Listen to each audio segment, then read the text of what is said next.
avec laquelle tu vas pouvoir nous aiguiller, nous éclairer, c'est est-ce qu'on a le droit d'avoir des sentiments pour une personne du sexe opposé? Non seulement on a le droit, mais c'est naturel, c'est humain.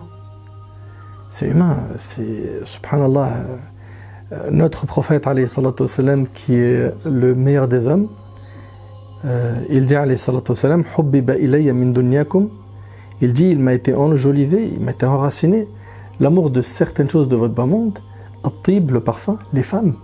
Il aimait les femmes, c'est notre prophète, alayhi salatu wassalam, c'est notre modèle, c'est notre exemple. Quand on regarde dans la biographie du prophète, quand on lui pose la question, on lui dit qui est la personne que tu aimes le plus, il dit Aïcha, radiyallahu anha, son épouse. Allah tabarak wa ta'ala, il a fait que l'humain, de manière générale, a besoin de quoi? De se compléter avec une personne du sexe opposé. C'est pour ça qu'on entend souvent que c'est ma moitié, je cherche ma moitié, etc. Et puis le prophète, il a même dit dans un hadith rapporté par le Hakim que celui qui se marie, en fait, il a accompli la moitié de la religion. Tu t'imagines? Ça montre à quel point c'est quelque chose qui est valorisé, qui est important, qui est humain. Tu sais, quand on parle de sentiments, mon frère Karim, le prophète, alayhi salam, qui est notre modèle, il en avait. Il y a aussi l'histoire très connue qui est rapportée dans les recueils authentiques de Barira, qui était la servante de Aïcha radiyallahu anha. Lorsqu'elle a été affranchie, Maurice voulait continuer à vivre avec elle. Elle ne voulait plus. Qui est Maurice? C'était son mari en fait. Ils étaient ensemble, ils étaient mariés ensemble. Ils ont donc construit une vie ensemble. Ils ont même eu des enfants. À la fin, Barira ne voulait plus continuer sa vie avec Maurice. Et bien, figure-toi qu'on retrouve dans les textes que Maurice pleurait jusqu'à mouiller sa barbe. Il marchait dans les routes de Médine, il marchait derrière elle, il voulait à tout prix Barira, il l'aimait. Et il est même parti voir le prophète pour lui dire « Intercède pour moi ». Ça montre quoi ici? Il a un amour qui est immense pour Barira. Et ça montre que les compagnons, c'était des humains. Parce que souvent, quand on parle des compagnons du prophète, on a l'impression que c'est des gens, tu vois, rigides, qui n'ont pas de sentiments. Absolument pas, c'est pas le cas. Et donc, pour faire simple, avoir des sentiments, c'est quelque chose de normal. D'ailleurs, quand un de tes enfants, il vient te voir, 12, 13, 14, 15, plus ou moins, et qui te dit « j'ai des sentiments », ou un de tes frères en Allah ou une sœur, viens pas le blâmer pour ça. C'est naturel. Par contre, c'est quel type d'amour il y a dans son cœur. Et qu'est-ce qui en découle? Tu me suis? Ouais, j'ai une question par rapport à ça, mais juste avant, j'aimerais revenir sur deux petites choses qui sont incroyables. Tu m'as dit que le compagnon, il pleurait des larmes chaudes pour son épouse qui l'a laissé, c'est-à-dire qu'il l'aimait d'un amour fou. Donc là, tu réponds à la question en disant que aimer quelqu'un, en fin de compte, c'est normal. Mais bien sûr que c'est normal. Ok, ça c'est la première des choses. La deuxième des choses, c'est ce qui est étonnant de la part de toi, Nader. Tu me dis qu'on a le droit de regarder, entre guillemets, si j'ai bien compris, avec appui donc sur la personne, la future prétendante peut-être. Donc on a le droit de regarder. Ça, c'est autorisé. Alors, très bonne question, Barakallahu fik. Le regard, Allah tabaraka wa ta'ala dans le Coran, il dit wa qul lil mu'minina yaghuddu min absarihim. Donc il dit aux croyants de baisser min. C'est souvent traduit par leur regard, alors qu'en réalité c'est une partie de leur regard. Et dit aux croyantes, pareil, de baisser une partie de leur regard. Ça veut dire quoi? Une partie, les savants ils disent qu'ici c'est le regard lié à des envies. Si le regard n'est pas accompagné de shahwa, d'envie, d'accord, de toutes ces passions, eh ben, ça devient licite de regarder la personne en face de soi quand on lui parle.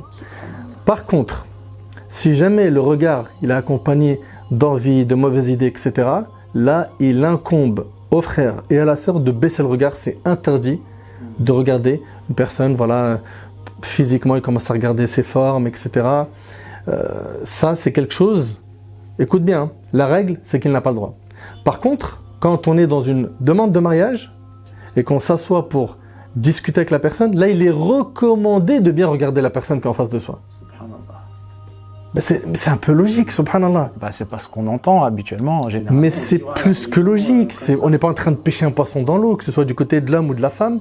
Il faut bien qu'ils trouvent leur compte. C'est un truc de fou. Bien évidemment, la base, c'est qu'ils vont construire un foyer sur le din, la religion, mais il faut qu'il y ait l'attirance physique qui comble tout simplement les besoins du frère et de la sœur. D'accord ? Il faut que les deux trouvent leur compte. Le prophète sallam, il dit même à Al-Mughira ibn Shu'ba que pour un projet de mariage, prends le soin de bien regarder la femme. Pourquoi ?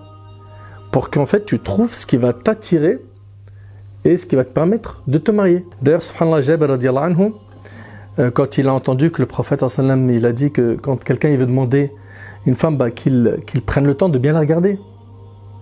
Pourquoi ? Pour qu'il trouve ce qui peut le conduire à quoi ? À passer cette étape et se marier. Et bien il se cachait. C'est un compagnon radiyallahu anhu, il se cachait pour voir ce qui en fait allait, comment dirais-je, l'amener à demander sa main. Tu vois ? Donc tout ce qui est, ouais, moi je veux un frère dandine, je regarde pas, etc. C'est pas vrai tout ça en fait. Donc il faut que la personne nous plaise réellement. Mais c'est évident, le prophète lui-même, il recommande qu'il y ait quoi ? Des regards qui s'échangent dans les assises que l'on a, je balise bien mon propos, hein, ouais. Dans l'intention de nous marier. D'accord ? C'est pas on est en train de s'asseoir pour papoter, raconter notre vie, se draguer, jeu de séduction, etc.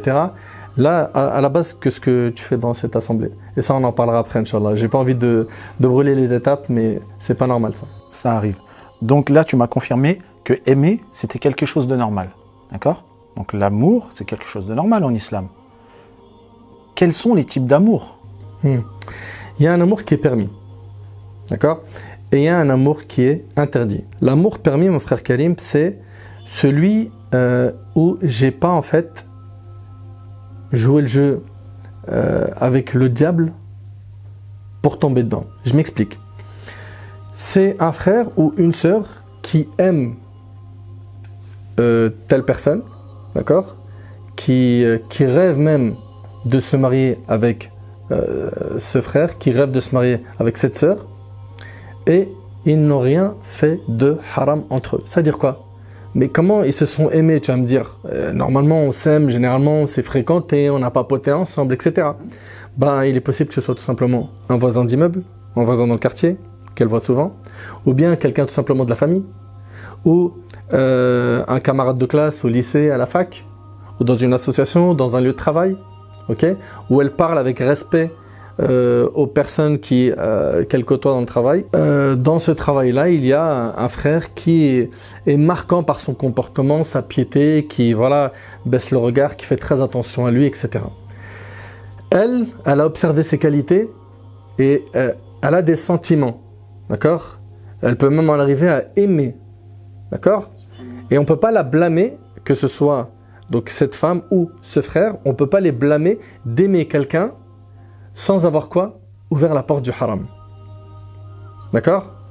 Ça, c'est... Voilà. Ces gens-là, généralement, s'ils sont droits dans leurs bottes, ils sont bien dans la religion, ils savent qu'il y a quelque chose qui s'appelle le qadar, le destin. Ils y croient. Ils savent qu'on place notre confiance en Allah. Ils savent que le bien est dans ce qu'Allah nous a accordé. Ils savent que si c'est un bien, ce dossier viendra à nous. D'accord ? Sans qu'on ouvre des portes haram.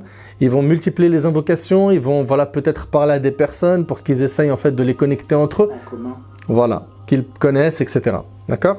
Maintenant, l'amour haram, l'amour qui est interdit, c'est celui qui a été fait en ouvrant les portes qui nous ont été condamnées, qui nous ont été interdites.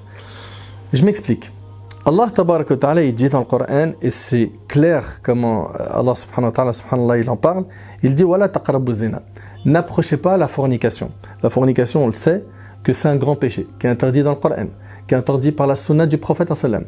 On sait que ce qui en découle comme conséquence, c'est lourd ici-bas et dans l'au-delà. Et ça même, ça sera l'objet d'une intervention à part. Parce que si on parle de la fornication, on risque d'en parler pendant des heures. Donc ici, Allah subhanahu wa ta'ala, il interdit ce grand péché. Et il dit, n'approchez pas. N'approchez pas la fornication, c'est-à-dire quoi ? C'est-à-dire qu'il va falloir condamner toutes les portes qui peuvent m'amener à ce péché. Parmi elles, les jeux de séduction, la drague, prendre ton téléphone et puis on se WhatsApp, on se Snap, on discute jusqu'à pas d'heure, on rigole ensemble, on se voit seul ensemble, on se touche et après une fois que tu as franchi cette étape, le diable il veut aller un peu plus loin avec toi, embrasse-la, essaye. Non, je peux pas, quand même. C'est une sœur, je veux me marier avec elle. J'ai pas envie de faire n'importe quoi. J'ai peut-être fait quelque chose avant de pas correct, mais pas sur ce dossier-là. Tu crois que le diable il va le laisser tranquille? Il ne le lâchera pas jusqu'à ce qu'il tombe dans la fornication et qu'il dise next. Ça va pas être la mère de tes enfants.